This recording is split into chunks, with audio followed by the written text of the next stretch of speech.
About 10 years ago now in my psychotherapy practice, I was working with a young man whom I'll call Jack. Jack had come to me because his life was frozen in time. He had stopped taking care of his work. He had stopped taking care of his relationships.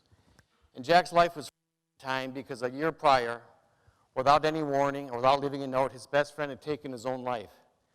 And Jack could not get his mind around the fact that his best friend was gone. Nor could Jack get his mind around the fact that he had failed to protect his friend. You see, Jack grew up in a violent home. In order to survive the violence of that home, he had adopted the role of being a protector. But now he had failed to protect his friend. So in Jack's mind, he felt he had forfeited his right to move forward with his own life. So one day, in order to help Jack heal, I did a simple mind experiment. And I had done this same technique many times before, but on this day, something new was created. And to not only help Jack begin to heal, it has since helped hundreds of people try to live their lives more powerfully. I'd like to share that technique with you and some of the lessons learned from it. I first had Jack get in touch with the pain and shame he felt at having failed to protect his friend. And to imagine he was hauling that pain and shame up an inner mountain, and Jack got it. He could see the inner mountain, and he could see he was halfway up and he was stuck. He could even see the summit of his inner mountain. He could see one day if he could get his butt moving again and move it through his life, he'd get to that summit, and the prize awaiting him would be the freedom just to be, the freedom to be Jack. But for now, he was stuck. And so normally in the technique at this point, I try to put my brain in there and try to help him strategize how to get to the summit and conquer the mountain. But on this day, I changed the rules. Instead of trying to help Jack conquer the mountain, I took the mountain away. I had Jack imagine as the mountain receded into the earth.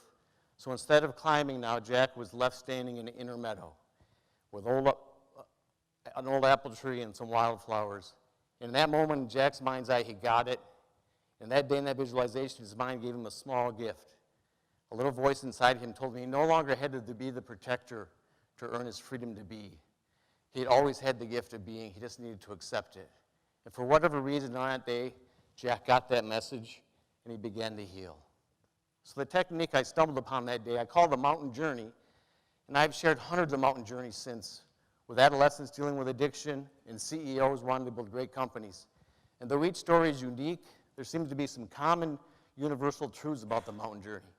Mainly that many of us are climbing our own inner mountain where we feel like we have to do something really special one day in order to earn our true right to be.